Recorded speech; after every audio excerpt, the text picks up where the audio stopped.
is no other better place to be than in the kitchen. Aside from the wonderful meals and memories created, no matter what the size or style of your kitchen, it is the space where we communicate and connect. And honey, with all of the canning and gardening and meal prep and stories that we've shared where we have laughed and cried, you know, I figured that you and I need to spend more time just chit-chatting. So that's what we're gonna do, a monthly pantry chat to help you master your month. I'm here to share bite-sized plans and projects that prove that even with limited time or space, you can create a sustainable home. So in this month's pantry chat, we're gonna discuss your grocery guide for January, kitchen appliances that you may need to dust off, ditch, or thrift that will save you time and money in the new year, and 2 very doable organizing tips that will keep you cool, calm, collected, and connected all year long. And then it's your turn. And what I mean by that is that we'll go through the comment section of some of my most recent videos because you have shared so many tips that I now use that everyone needs to know. All right, so let's start with our grocery guide because you're gonna need to do this part this month so that you're ready for next month.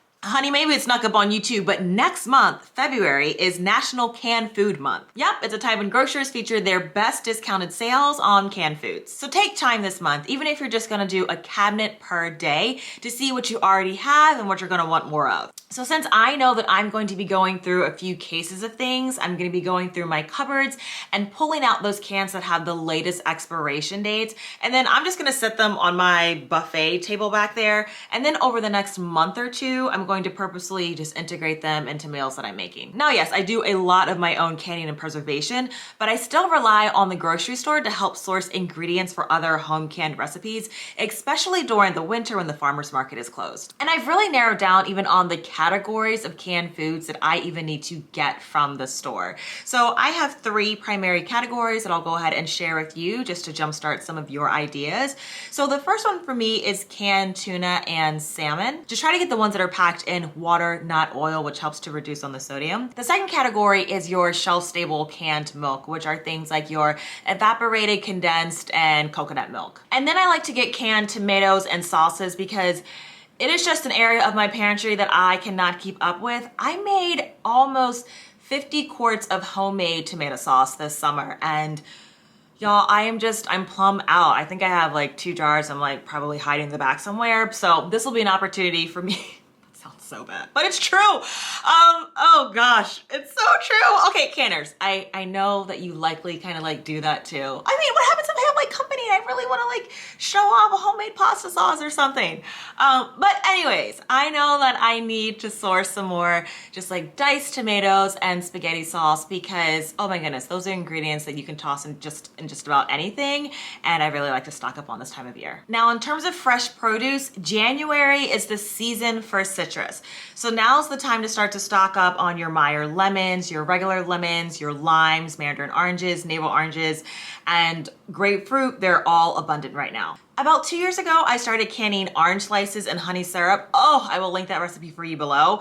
And I definitely need to restock up on those. And January is also the time where your root vegetables like beets, turnips, celery roots are all in season. And I wanted to share a little tidbit about turnips that I learned from the farmer's market, that the younger, smaller turnips will be sweeter and less bitter than the more mature turnips. So in this case, when you're looking for your turnips, bigger isn't always better. And also your brassicas like cabbage, kale, broccoli, and cauliflower are also going to be at their best price this time of year. And brassicas just get me excited about fermenting, which, by the way, next month, Anna from the Fermented Homestead is hosting her annual Fermented February, which gives you tons of recipes from beginner to seasoned fermenters alike. So if you haven't already subscribed to her channel, definitely check her out. And also still be on the lookout for your winter squash. You should still be able to find plenty of your butternut and your acorn squash. And y'all, I just love these type of squash because you get them home from the store, you put them somewhere that's cool and dry, and they store for months. If this is our first time meeting, hi, I'm Cassandra from the blog becomingafarmgirl.com.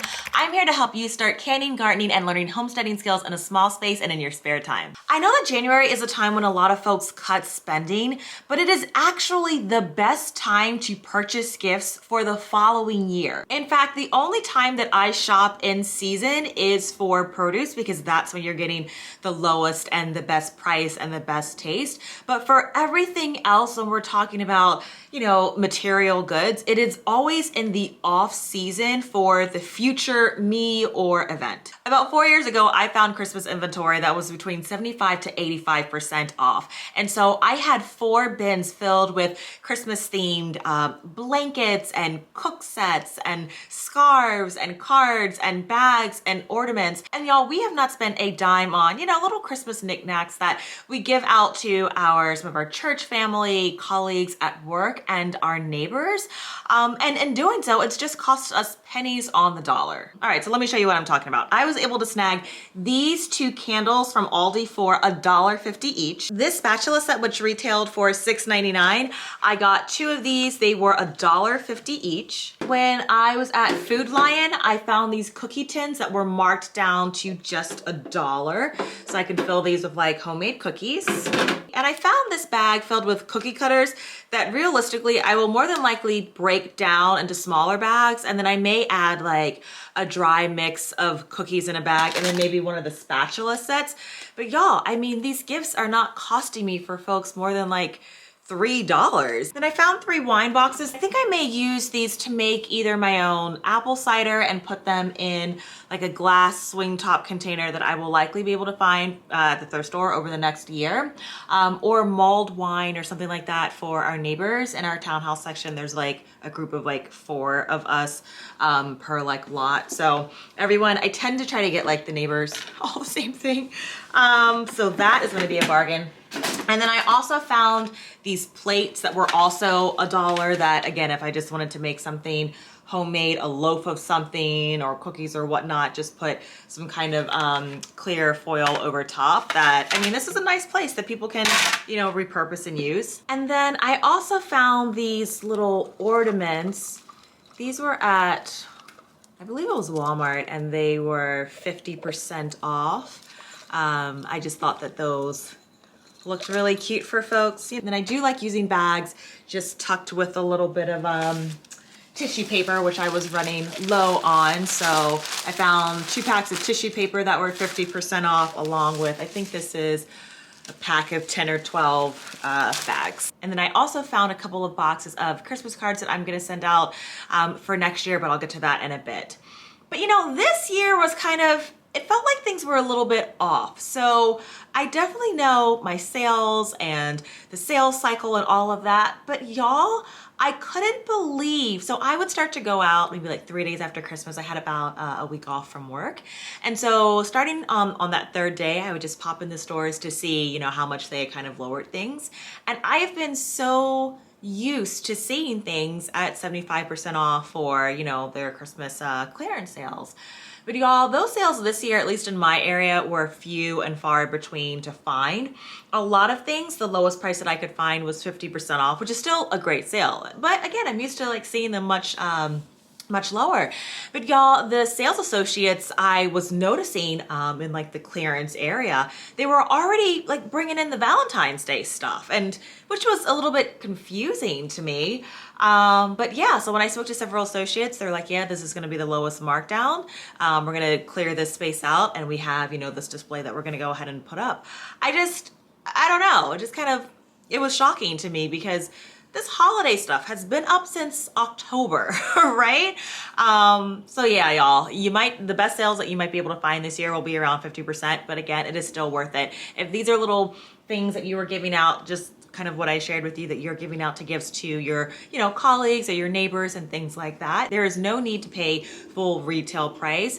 Definitely go ahead, and now is the time to get the items that you need. All these things are gonna go upstairs in our attic. I'm gonna put it in a tote. And so I love being able to have my own little store full of gifts that are ready to go, and I don't have to go shopping and purchase anything at the last minute. All right, so let me start by saying that I know that mailing physical cards seems to be a dying art in our digital age. But I have not and will not give up on the act of mailing cards and letters. Think about it. When you get a text message or an email or a tweet or post or shout out or something like that, do you print that out and stick it on the fridge? No, of course you don't.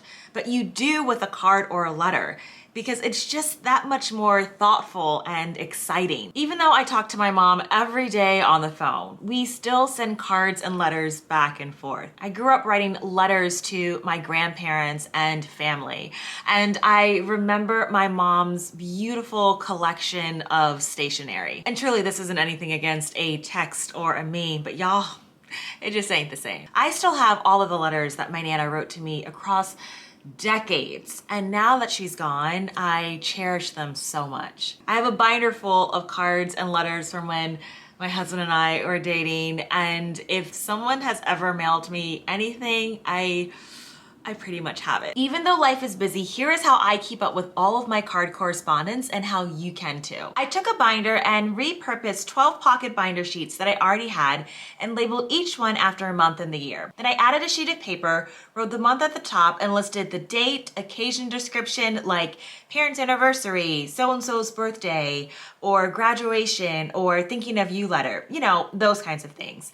And then I have a second sheet of paper with their address, and honey, I front load all of my cards for the month in advance, just like this. For example, I have no shame in telling you that with the box of clearance cards I picked up, I've already addressed the cards, placed a forever stamp on the card, wrote a personalized note and signature so that they are already ready for next year. My routine is that on the first of the month, I just mail all my cards out. I'll often write a letter to a friend or a family member weeks or months in advance, and then place it in a particular month that I think they'll need encouragement. Since the message isn't time sensitive, it can be appreciated anytime, and I can write when I have a bit of time and don't feel rushed. Now let's talk kitchen appliances, which is a topic that I'm a little conflicted about. In many ways, my kitchen has trended back in time to a more vintage and simplified one, where if I am not regularly using that particular tool or equipment or appliance, I've gotten rid of it. Kitchen clutter creep is real, and I am by no means perfect, but I am not the woman that I used to be. So yeah, I am a cast iron, canning, manual hand tools kind of gal, but then about 2 years ago, I found a nearly new KitchenAid mixer for $85. And I wasn't even in the market for one because of, you know, price, but I'd always been aware that KitchenAids were like the Corolla of the kitchen.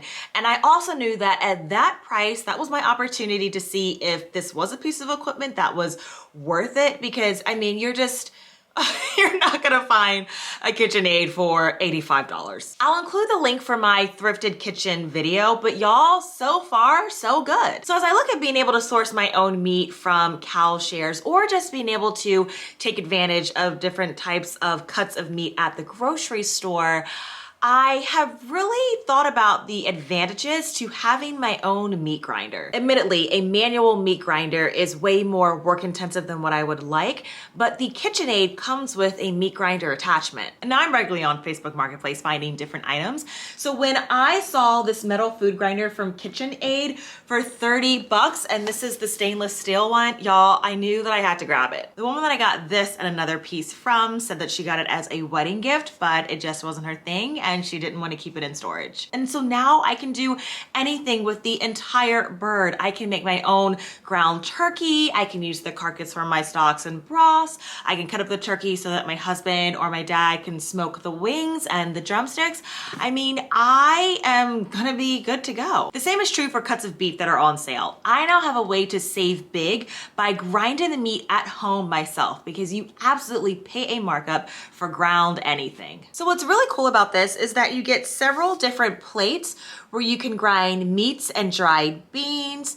The coarse plates grind meats, vegetables, and cheeses. Oh my goodness, like that's another thing too, being able to buy bulk cheeses and then break them down myself at home. I mean, if you don't have a grinder, it's something that you would never do, but now that I have this tool, I mean, it just makes sense. And then also being able to make my own sausages at home, and this kit even comes with the sausage stuffer and the tubes. I mean, that's super exciting. I can use the herbs that I'm harvesting over half the year from my garden to really customize the taste of different things. So I really see the utility in having a meat grinder, so you will be seeing this in the upcoming year. I'm also glad that I picked up a roaster. And yeah, I thrifted my roaster too off of Facebook Marketplace. If you're doing any type of batch meal prep or canning, having a roaster is something that you definitely need. Being able to cook multiple chickens in this and also my oven, or make a large batch of soups or salsas all at once has truly been an output production game changer. It's a crock pot, it's an oven, it's a stock pot, just all in one. And I love being able to have a tool that when I have an abundance of something, of produce or different meats, or I really want to batch something, that I can do that pretty much just in a session or two because I have equipment that scales my efforts. Now, I also want to get a grain mill, y'all, but oh, this thing is heavy. So as a part of the set that I got from this lady, she threw in her spaghetti maker for another $15, and then I got something where I guess like it's a drying pasta rack. And I thought that this would also be pretty cool to have. It actually is a 3-piece roller and cutter set. While yes, I want to save money on food, I still want the quality of what we eat to be there. There are so many nutrient-dense foods that you can make from grains and beans and legumes, which are pantry staples that I already have and keep, but I feel like I can't leverage them because I don't have a mill or just 1 or 2 more tools that would really open up endless possibilities for me. So right now it's kind of like I'm at a crossroads, because if I want specialty flours, like having sprouted whole grain bread or fresh flour, I'm going to be repeatedly paying more because my only option is to buy packaged, which is not the direction that I want to go. I am walking away from that. I want to work with a kitchen that has, you know, the raw ingredients so that I can make anything. And I'm so glad that I was able to find these items thrifted because, of course, at full retail, inflation is automatically baked into the price. But when you're dealing with, you know, bartering and thrifting and purchasing items secondhand, where folks are setting their own prices, we aren't, as I'm noticing at least with the prices in my area, that the inflation kind of sticker shock isn't baked into thrifted items. I mean, well below market value. January is also an amazing time for challenges on YouTube. And if you haven't already, Lisa from Sutton Days is hosting her annual Canuary challenge, which is a collection of recipes from canners you probably already know and ones that you've got to meet, showing you how to stock your pantry full of delicious home canned recipes. Also, right now is a great time to think about the seeds that you may need to place an order for this upcoming growing season. I'm gonna go ahead and place just a small seed order since I still have a lot from last year.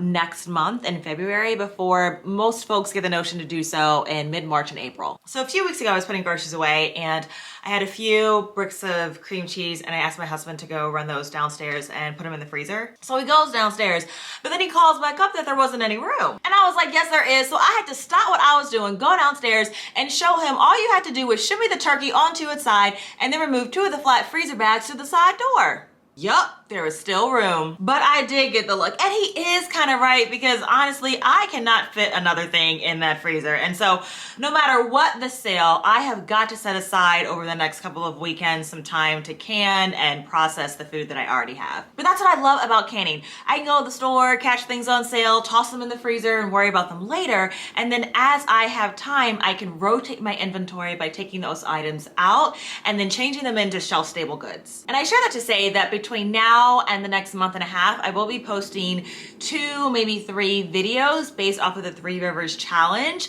where you're just creating meals straight from your pantry and you're not buying any food or you're just on a limited budget. So the timing of this is perfect based off of how we do our grocery budget, which is the cash envelope system. We pull out the same amount of money every week all year long, and that is factoring in meals like, you know, Christmas, Thanksgiving, company, Easter, all of that. Our food budget is an annual budget that we truly stick to. And I really like doing it this way because of how I shop and how we eat.